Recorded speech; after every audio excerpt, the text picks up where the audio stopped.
Day 349, meditation on becoming a Buddhist. These days, many people are interested in spirituality and especially in Buddhism, but they do not check carefully enough to see what they are committing to.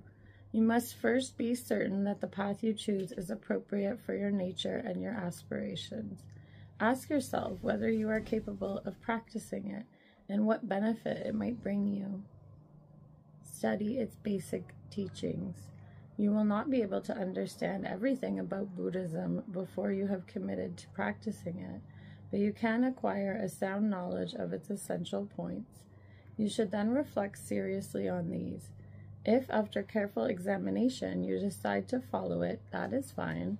Only then should you commit yourself further and, if necessary, take vows.